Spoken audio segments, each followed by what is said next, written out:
Uma arma elegante para tempos mais civilizados. Proto-Sabers, os primeiros sabres de luz. Por volta de 15.500 antes da Batalha de Yavin, os Jedi desenvolveram um método de gerar e focar o plasma, que se arqueava circunferencialmente de volta à sua origem, formando a primeira lâmina cortante de alta energia. Estes sabres de luz primitivos receberam o nome de Proto-Sabers.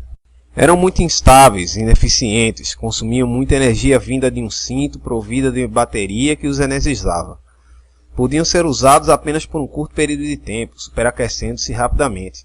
Possuindo tais falhas, os primeiros sabres de luz eram mais que apenas um pertence cerimonial para os Jedi, sendo pouco utilizado. Não foi até depois da Grande Guerra Hiperespacial que um moderno sabre de luz foi construído. As restrições do cabo e da sua bateria externa foram substituídos por uma célula de energia interna por volta da época de 4.800 antes da Batalha de Yavin.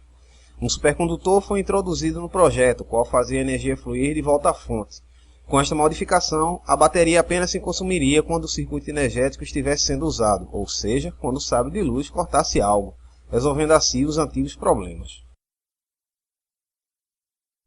Seja por um padawan ou um mestre experiente, a construção de um sabre de luz começa com a obtenção dos componentes. Todos os sabres se compõem dos seguintes componentes básicos.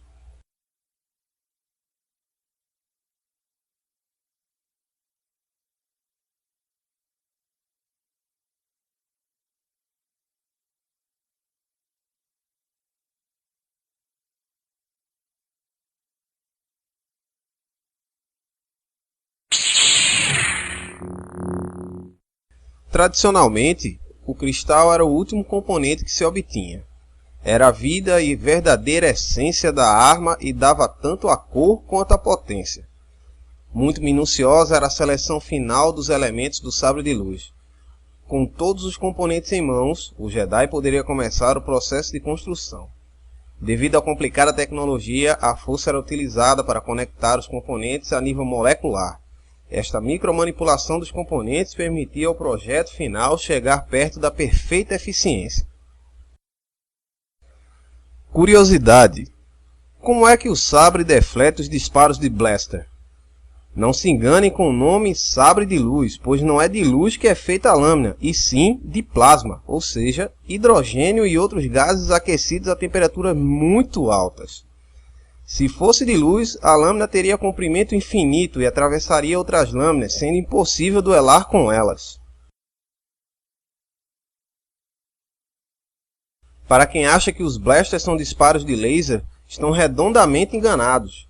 A tecnologia blaster segue o mesmo princípio dos sabres. Os disparos blaster também são constituídos de plasma, mas só que encapsulados em um núcleo sólido, acelerado por um trilho eletromagnético. O mesmo tipo de trilho que movimenta os trens balas do Japão. Como existe um campo magnético contendo plasma dentro do projétil, e é de mesma polaridade do campo que circunda a lâmina do sabre, este pode defletir o projétil para longe. Se os disparos fossem lasers, seria um feixe contínuo e não tiro único, além do que estaria se movendo na velocidade da luz, o que tornaria impossível ser defletido, até mesmo para um Jedi. Curiosidade: a primeira aparição de um sabre de luz. Originalmente, George Lucas não pretendia que o sabre de luz fosse uma arma tão carregada de mistérios e tradições, como é nos dias de hoje. Ele deveria ser uma arma comum, portada pelos soldados do Império, acessível e barata. Só depois, ao criar os Jedi e os Sith, foi que Lucas decidiu dar-lhes uma arma única, que os identificasse. Nascia o sabre de luz como o conhecemos. Cristais e empunhaduras. Cristais. No âmago de todo o sabre de luz há um conjunto de cristais que ressoam para produzir a poderosa lâmina de energia. Enquanto os cristais mais comuns vinham de Ossos, Ilum e Dantooine na caverna de cristal, Jedi Sith utilizavam uma variedade de cristais para produzir as diferentes cores, efeitos e habilidades únicas. Alguns cristais podiam até mesmo amplificar as habilidades da força de um usuário.